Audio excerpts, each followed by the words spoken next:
مہندی کا نام ذہن میں آتے ہی لوگوں اور بالخصوص عورتوں کے ذہن میں عید یا کسی شادی کی مہندی کا تصور تازہ ہونے لگتا ہے۔ خوبصورت لڑکیوں اور بچیوں کے مہندی سے سجے ہاتھ اور اس کی مخصوص خوشبو ہر روایت و تہوار کا لازمی حصہ سمجھی جاتی ہے۔ پرانے زمانے کی خواتین آج بھی ایک ہاتھ پہ کون مہندی سے سادہ سے نقش و نگار بنا کر دوسرے ہاتھ میں مٹھی میں مہندی بھر کر سو جاتی ہیں۔ سہاگنوں کے ہاتھ مہندی اور چڑیوں سے نہ سجے ہوں تو اسے نحوست اور کمبختی سمجھا جاتا ہے۔ اس کا عمر سے کوئی تعلق نہیں، مگر بزرگ و پیرانہ سال بھی بالوں میں مہندی شوق سے لگاتے ہیں۔ کسی زمانے میں مہندی اس طرح لگائی جاتی تھی کہ خواتین تازہ بتازہ مہندی کے پودے سے اس کی پتیاں توڑتی تھیں، پھر انہیں پیسا جاتا اور تیز رنگ لانے کے لیے ان میں گڑ، املی کا پانی اور لیموں سمیت درجنوں ٹوٹکے آزمائے جاتے۔ پھر کون مہندی کی آمد کے ساتھ یہ روایتیں گم ہونے لگیں، مگر ان جدید مہندیوں کے رنگ جتنی تیزی سے چڑھتے ہیں اتنی ہی تیزی کے ساتھ اتر بھی جاتے ہیں، اور رنگ اترتے وقت بدنما دھبے اور خوشبو کی جگہ تیزابی تیزی ہاتھ جلانے لگی تو بالوں کے لیے تازہ مہندی بھگونے والیاں پھر سے روایتوں کی طرف لوٹنے لگیں۔ ہر شے اپنی دریافت کے وقت خالص استعمال کی جاتی رہی ہے، مگر ہم آپ کو بتائیں کہ خالص مہندی دوا بھی ہے۔ اس کا ظاہری استعمال بھی جلد اور بالوں کی صحت عمدہ کرتا ہے، اور یہ بے شمار جلدی امراض کی واحد و تنہا شفا یاب دوا ہے۔ بالخصوص خواتین کے لیے یہ ایک اندرونی و پیچیدہ امراض میں نہایت مفید ثابت ہوتی ہے۔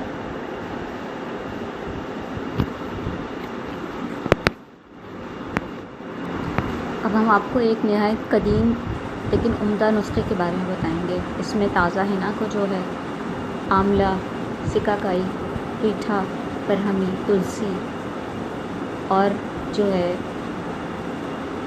چند دیگر ادویات کے ساتھ پیس کر بالوں میں لیپ کیا جاتا ہے، تو یہ ایک نہایت بہترین دوا بالوں کے لیے بن جاتی ہے، اور اس کو مستقل استعمال کرنے سے آپ کے بال بھی جو ہیں وہ دوبارہ سفید نہیں ہوتے ہیں اور تیزی سے بلکہ سیاہ ہونے لگتے ہیں۔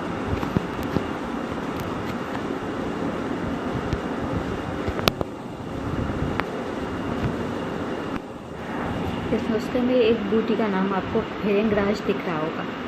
یہ نام ہر ایک کو سر میں چکرا دیتا ہے، بالخصوص جبکہ یہ بوٹی یہاں پہ دوا فروشوں یا پنساریوں کے پاس بھی اس نام سے نہیں دستیاب ہوتی۔ بھیرنگراج کو انگریزی میں جو ہے فالس ڈیزی کہا جاتا ہے۔ اس کا سائنسی نام بھی ذرا پیچیدہ قسم کا ہے، ایکلیپٹا روسٹریٹا، جس کو عام طور پہ فالس ڈیزی کہا جاتا ہے۔ پاکستان میں یہ دریائے بوٹی کے نام سے بنتی ہے۔